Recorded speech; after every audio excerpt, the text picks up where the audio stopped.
Yes, this is Brandino. I need to do some corrections before you see this video. The 1958 Fender bass has raised pickup poles under the A string instead of the E string, which I stated in the upcoming video. Also, James Jamison's bass was 1962 instead of 1961, which I had proclaimed in the video that you're about to see. Sorry for the misinformation, but when I was 13 years old when I got this bass, that's what I knew, that's what I stated. So anyway, enjoy the video. I'll see you after the video. Hopefully you like what you see, and it gave you some knowledgeable information about a 1958 Fender bass. Over and out. Here's the video. Well, today we have the one and only Kevin Brandino having us come with a Fender 1958 Precision bass that has so many stories on it, that has so many different things. Well, Brandino, how about we start talking about what's the story on this bass? Oh, this bass. Okay, it's a 1958 Precision bass. Anodized pickguard, raised E's. Under the E string is raised poles, which that's what they did in this year. That's how you can tell how old it is, period. If it doesn't have that, it's not original. So, bottom line is, I was 13 years old, and my first upright teacher in Watts basically had this bass, and I was told that I had a 61 Precision, which Jameson supposedly is the famous Jameson year of precision basses. The bass, my hands weren't as big as they are now, couldn't play the bass. Bottom line, the bass, the 61 was all black, rosewood fingerboard, and I told my teacher I can't play it because I had bought it from a pawn shop. So he said, well, I got a bass, you should try it. So he tried, he brought this out, and bottom line is, basically we traded. And I've been told that really the 61 would be worth a lot more money. But at that time, it wasn't about that. It was something I could play. And the bass, a 61 bass is so wide, the neck, it's like literally trying to play octaves. I mean, you have to have, I got big hands, and I'm only 5'2". But the bottom line is your hands would have to be like that, seriously, back then. And as a kid, I didn't have that. So this bass, hey, it worked out. So we swapped. Everything was done fine. And that was it. It's at the end of the story. As far as that, where I got it from. Now, the story of who wanted to buy the bass. Oh, yeah. How young you were at the time. Yes, okay. What? Okay, there's a place called Saul Bettman's that anybody that's over 50 will know in L.A. It was like one of the first pawn shop that Saul had that ran with his friends. On Larchmont in Hollywood, it was a house that he made in a music store. Everybody went there. Saxophone, guitars, everything. So basically, I think I was going for my lesson because we had lessons on, I played flute, classical flute. My flute teacher was in Watts. So probably it was on a Saturday because my brother, we had a van, 65 Ford. He had a 67 Econoline Scooby-Doo van. And what happened is we probably went after our lesson because we're already halfway there from the hood. And we went up to Larchmont, Hollywood, Larchmont District, whatever they call it, Hollywood, L.A. And so I walked in with my case over here, tweed case. And bottom line is, I walked in and I carried the bass in the tweed case. So I'm walking in there and I'm, walking in and bottom line is, there's all these salesmen, they start looking at me and they go, and I'm going, I don't know what's up with him, but that's all right. So, bottom line, I go in there and I tell the guy, I said, hey man, I want to know if I got ripped off. And he goes, well, what's the problem? He goes, well, I bought this bass. And he said, well, how much did you pay for it? I said, I paid $175. So he looked at me and said, well, kid, I'll give you $800. I said, I didn't tell you I want to sell it. I told you I wanted to find out how much it's worth. He said, it's worth $800. I said, well, then I got a good deal, right? He goes, yeah, you got a hell of a deal. If you ever want to sell it, I ain't selling it. Okay, so that's what happened. So his name is one of my good friends, Chris Bristow, that I've known for years. And basically, I talked to him this morning, and made sure about the timeline and all that. I don't remember when I walked in there, but it has to be late '60s. It had to be late '60s. You know, probably '69 or something like that. I'm 13, and what is that? '67. I was 13. So it's between '67 and '69. Because I saw Hendrix at the Hollywood Bowl at '69, in 1969. You know. So that's kind of the timeline. I want to make sure that the facts were right. And so, did you use this bass on any of the artists that you played with at the time? Or Well, you was this figure a I'm bass- 13 years old, man. I mean, you know, you ain't doing sessions at 13 unless your father runs the record company. But the earliest thing that I can remember, I did some movie stuff off for the Beach Boys, off a record, meaning that I got paid on the side without a contract, using this bass and played flute on some soundtracks. That's all I remember. That's probably the biggest thing. And there's a group called the Four Aces, which were out of Philadelphia. Anybody old knows who the Four. They're like a doo-wop group, four of them. So I remember taking this bass because I was looking at my case and looking at the cover I had for my case, which was there was a sticker on that going to Hawaii, and I was 16. I remember I had to go to Hawaii. No, I had to go to Hawaii. I'm sorry. Had to go to Hawaii, so I had to put the bass on a plane because I had to play this show, and I couldn't take an upright, obviously. So I took my tweed case and I had a cover made for it, and I got on the plane, and I played shows over there for about three weeks to make some money, so I can come home and go back to school, That was during the summer only, obviously, So that's what's up with that, And plus, I played with the Beach Boys in the late '70s. I had all this stuff. I was endorsed by Roland, blah blah blah. People would, give me stuff to use and blah blah. Because back then you start having pedal boards, all the stuff that a lot of kids use now. That was the first. Roland was doing all that stuff, and when I played Americathon, I think '78, '79, something like that. Beach Boys had a production company, and they would only let me use this bass. And I said, I don't understand why. I mean, I got all this other stuff. He said, no, just you got that bass. Bring the bass. And I said, why? He said, because when you plug it in and you put it in a track, you don't have to do anything. It sits in the track. And sure enough, it sits. He turned up the thing. He don't have to, engineer didn't have to EQ anything. All he had to do is turn it up, and the bass sat in the track. That's all he had to do. And I go, wow. He said, man, you got a good bass there. You want to sell it? I said, no. So when I met Seymour Duncan during that time, everybody knows who Seymour Duncan is, a good friend of mine. Seymour, my pickup opened up. This one opened up, meaning I had no sound. So we're recording, and it's like, hey man, you got no bottom end, and I'm playing the low strings, and there's nothing coming out. So they told me that, I said, well, I don't know what to do. They said, well, go to Seymour Duncan. So that's when Seymour was started originally in his house, garage. He started his company in the garage of his house. And I went there, and he says, well, kid, I can give you new pickups. I said, no, I don't want no new pickups, man. I already know that drill. I've already been there. I said, can you find out? So he took it apart, unwind it, about 3 winds, and found it. There was a break in the copper wire. Soldered it, everything fine. I said, what I owe you? He goes, don't worry, I'll send Beach Boys the bill. So I didn't have to pay for that. Also, let me retract that. Thinking about it, Doc Kaufman was the right-hand man for Leo back in the day. And when I was living in South Central, I had to go there to Doc Kaufman because the pickup had opened up also earlier than what I just talked about. And I met Doc Kaufman, and he fixed the pickup too. So it's like twice that this pickup has opened up. But I think I've only lost like 5 or 6 windings, which is nothing. So this is the original bass, original everything, reverse tuning keys, the emblem, these emblems, the whole bit, everything is original on this. I used to put the foam in here to get that, the mute. All that stuff that you guys do now, we used to just put the foam in there because you play with your fingers, get the same thing. That was the sound.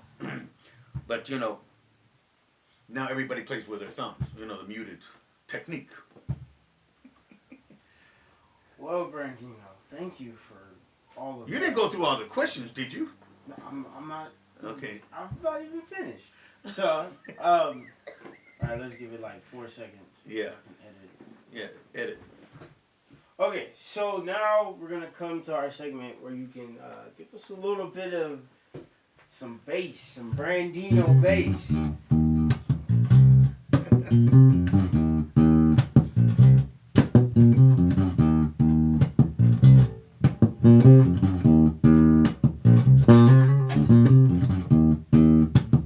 This is really what this bass is for. It's playing that old school stuff, you know, Motown.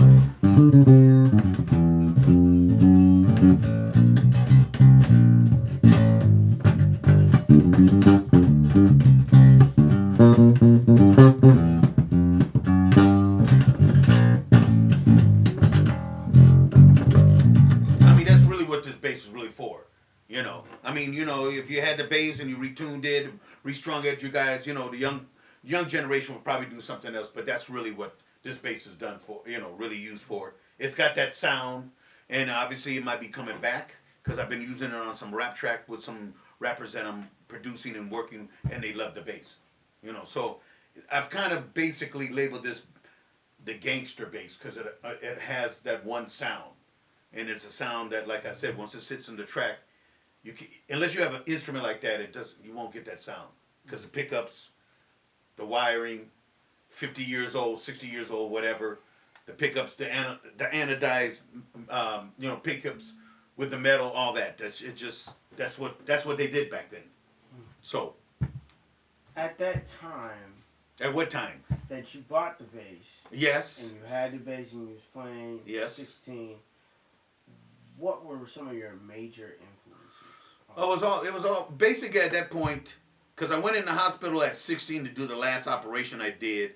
I was stuck at Shriners Hospital the whole summer. No summer vacation. I was stuck there.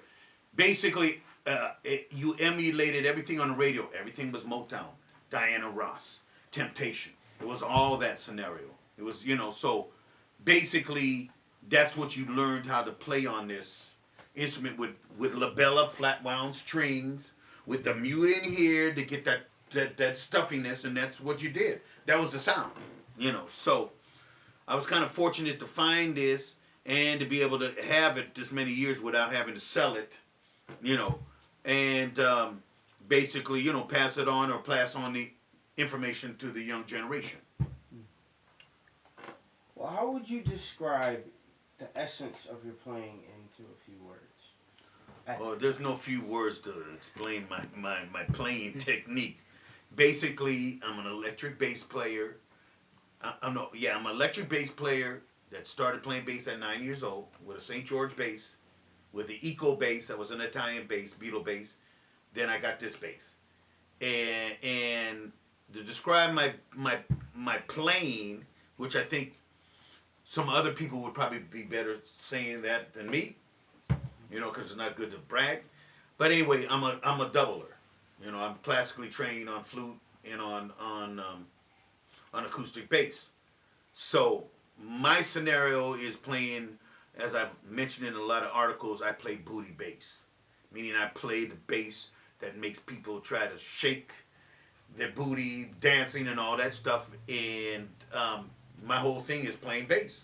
Is playing the foundation. If I'm in a big band, because I've worked with Tommy Dorsey band, you know, I work with Justin Timberlake, you know, Rihanna, will.i.am, you know, and basically I get called to play bass, to do what I was schooled to do.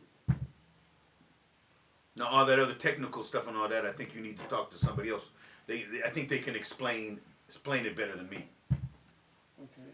Well, as we talk more about your essence, what was your first desire to be involved in music? What was? I saw Louis Armstrong at 4 years old. My father from New Orleans. I got out of the hospital. 5 years old. Got out of Shriners Hospital at 5 years old, and I got a Mickey Mouse a cake that fed the whole ward because Mickey Mouse was in. So everybody in the ward, there was probably about 20 kids. They all got a big piece of Mickey Mouse cake and a cake. And my father I finally went home to live with my family because I pretty much was in the hospital for probably 4 or 5 years first part of my life. So he took me to a Louis Armstrong concert, which I saw the actual program. It's someplace that I have it with my mom's stuff. When she passed away, I packed it in there, and it was it's dated about 1959, and I met Louis Armstrong. And my father told the security guard he was from New Orleans, blah, blah, blah. I just got out of the hospital. I'm on his shoulders. We went there, and I remember meeting Louis Armstrong. He said, well, you know, you got a good, cute kid, which he was talking about me. So my father said, I'm from New Orleans, blah, blah, blah, blah, all that. And I remember, you know, when I saw Louis Armstrong play, that was it. That was it. It was all over. You know, he was a man. Well, I guess I'm going to get to the golden question that everybody asks you, and I'm pretty sure you're tired of people asking you this. But how was it playing for the Queen of Soul? How was it playing? How is it playing with her? No, playing with Aretha, man, it changed my whole life, man. Because I was really a jazz player. I came up playing jazz, and I recorded Stanley Turrentine, Jimmy Smith. I did 3 records with him, and basically I was so poor that my father said, man, you made more money as a kid playing in the family band than you doing running around like this. So I got the call to do Aretha. I got recommended by a good friend of mine, Harold Mason, that's from Detroit. And I auditioned on a TV show. That was my audition. Then I went to Reno, and you know, I got the gig. I played a week there, and she said, I like him and all that. So playing with Aretha's, man, it's like going to church every day. I mean, it's like, you know, until you experience that type of artist, which there's only one in the world, you'll never experience that until you play with her. That's it. I mean, she's the queen. You know, once you hear her, it's all over. Whoa, man, that's amazing.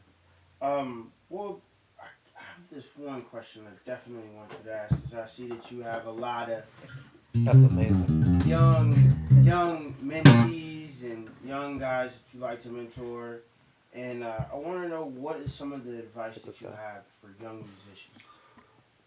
Okay, what I tell them, stay in school, get your degree in this day and age, and really in this day and age, because you know, the music industry is, you know, it's media, it's all over, everything's Facebook, you know, it's all that driven. You need to stay in school, get a piece of paper with your name on it that you've been educated. You need to leave drugs alone. I've been there, done it, and you need to leave it alone. It don't make you play no better, believe me. And, you know, drinking and smoking or whatever, you know, if you can abstain from that, or yeah, that's the right word, abstain from that to a, you know, as much as possible, you'll actually do better, and you'll live longer. You'll be able to tell stories like me. And the bottom line is, with a rep that basically you're on time all the time, or you're there early, your career will not stop, because there's a lot of young great bass players out there, but the bottom line with most of them, they're not on time. They're not hungry for that job. And when a contractor thinks about that, especially with a big artist, that I've been on a date that there was 2 different people that were late. I won't say the date, but they were 2 people were late, and we had a whole orchestra for a well-known #1 top artist, and we had to stop and take a 15 because they weren't there. We couldn't start, and that's a no-no. I don't know if they ever got called again, but that's the bottom line. And the thing that a lot of young people don't understand, it's not just them. There's a whole machine behind that. Studio, engineers, all that. And when you're late, it means all those other people are basically are late because of you. And the bottom line is there's penalties that go down. And when there's penalties down, there can be penalties anywhere from $1,000 to $20,000, depending on how big the orchestra is. So that's my main advice, man. If you want to get a gig and you want to play a gig, be an hour early. You'll get that reputation, and they'll call you first because they know that you'll be there. Then somebody that's you know, there's some, you know, some guy that's like, you know, great, blah, blah, blah, blah, and all that. It doesn't make any difference because it's not going to cost him money. It's going to cost the contractor and everybody else and the record company. So that's all I can say. Be on time. Well, guys, thank you all for this. Well, I want to know who you are. You know, answer me all these questions. I don't even know who it is. Yeah, what is your name, sir? Oh man, my name is Matt Kirkwood, young inspiring bass player that lives in Los Angeles.